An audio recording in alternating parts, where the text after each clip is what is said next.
A'udzu billahi minasyaitonir rajim. Bismillahirrahmanirrahim. Jemput bidadari dari kota Cimahi.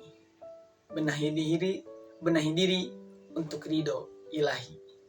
Assalamualaikum warahmatullahi wabarakatuh. Alhamdulillah, wassalatu wassalamu ala rasulillah wa ala alihi wa mawalah, amma ba'du. Sahabat-sahabatku yang dirahmati Allah Subhanahu wa taala. Dalam hidup ini kita harus senantiasa berbenah diri. Kenapa? Karena label kita ini adalah jelas manusia yang tidak sempurna.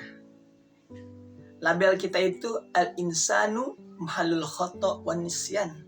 Manusia itu tempatnya salah dan lupa.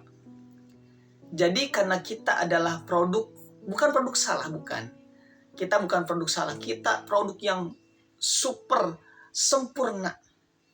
Maksudnya kita ini memang labelnya adalah al-insanu mahal khata' tadi.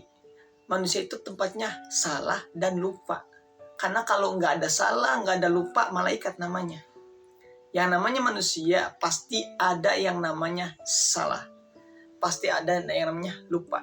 Makanya di kalangan manusia ada yang namanya penjara. Di kalangan malaikat kagak ada tuh penjara. Kagak ada mahkamah kayak di MK menentukan dia melakukan anu. Enggak ada di kawasan malaikat, enggak ada. Kalau di manusia ada namanya sidang. Bukan sidang isbat, bukan. Sidang tentang pelecehan, tentang perdana dan sebagainya. Itu adalah bagian daripada kehidupan kita. Kita disidang, itu sidang kecil-kecilan. Karena sejatinya kita ini di dunia memang sedang dilihat, dipantau CCTV kehidupan kita.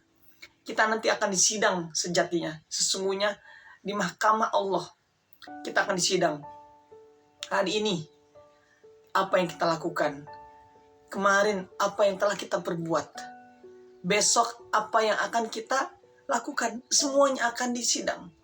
CCTV-nya akan diperlihatkan ketika kita sudah meninggal nanti. Dan tidak ada yang salah, teman-teman. Tidak akan ada yang salah catat. Malaikat Raqib mencatat kebaikan.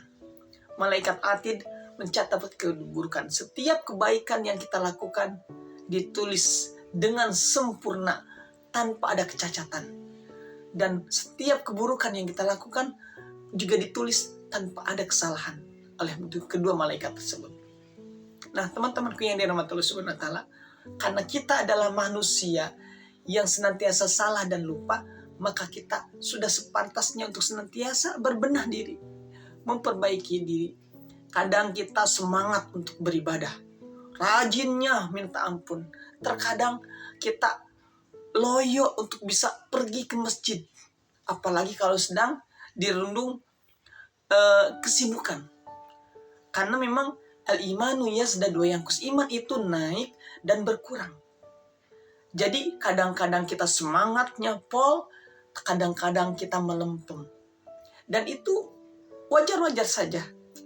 Karena ketika kita taat, maka semangat kita akan menguat. Dan ketika kita tidak taat, maka semangat kita akan melemah. Itu bagian daripada siklus daripada keimanan kita.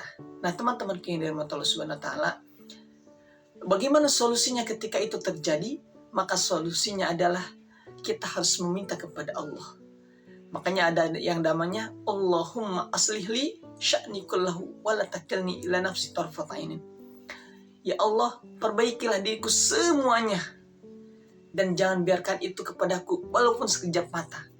Itu kita meminta kepada Allah. Agar apa? Urusan kita ini dipegang sama Allah.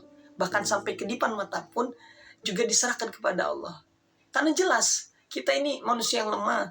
Gak bisa apa-apa tanpa pertolongan Allah. Tanpa kehendak dari Allah. Makanya jelas kalimatnya, la haula wa la quwata illa billah. Gak ada daya dan upaya kecuali milik Allah. Nah, teman-teman yang dirahmati Allah Subhanahu wa taala, yang hari ini ditakdirkan kaya, jangan sombong. Kenapa? Kekayaan itu titipan dari Allah.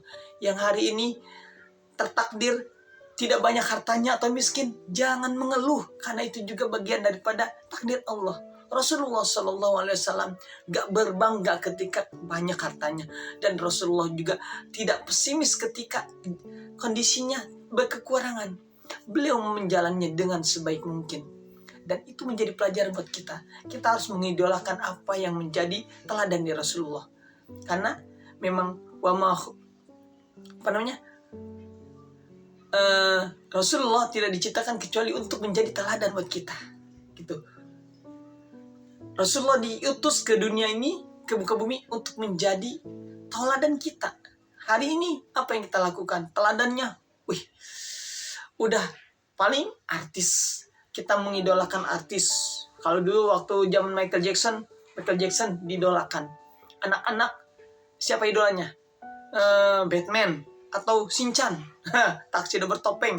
Kalau dulu waktu masih kecil ada Sailor Moon dan seterusnya. Itu adalah idola.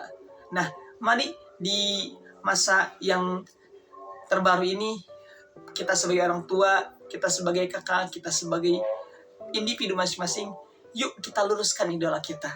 Idola kita sudah Allah tulis, sudah Allah buat, sudah Allah ciptakan untuk diikuti. Siapa? Baginda Rasulullah SAW. Dari segala aspek kehidupan, sebagai orang tua, beliau mumpuni. Sebagai kakek, beliau jalani. Sebagai anak, beliau juga geluti. Semua aspek kehidupan yang kita butuhkan, role modelnya ada pada Rasulullah SAW. Oleh karenanya, teman-teman yang dirahmati Allah Subhanahu wa Ta'ala, yuk benahi diri kita dengan menjadikan Rasulullah SAW sebagai role model kehidupan kita. Karena kalau kita mengikuti apa yang dicontohkan Rasulullah, insya Allah kita akan selamat di dunia maupun akhirat, dan itu akan menjadi keberkahan buat kita. Mudah-mudahan Allah membimbing kita, menuntun kita, dan menjadikan kita hamba-hamba yang istiqomah untuk bisa jalan di rel yang sudah dicontohkan oleh baginda Rasulullah SAW. Barakallahu fikum, kurang dan lebihnya mohon dimaafkan. Salam akal sehat. Wassalamualaikum warahmatullahi wabarakatuh.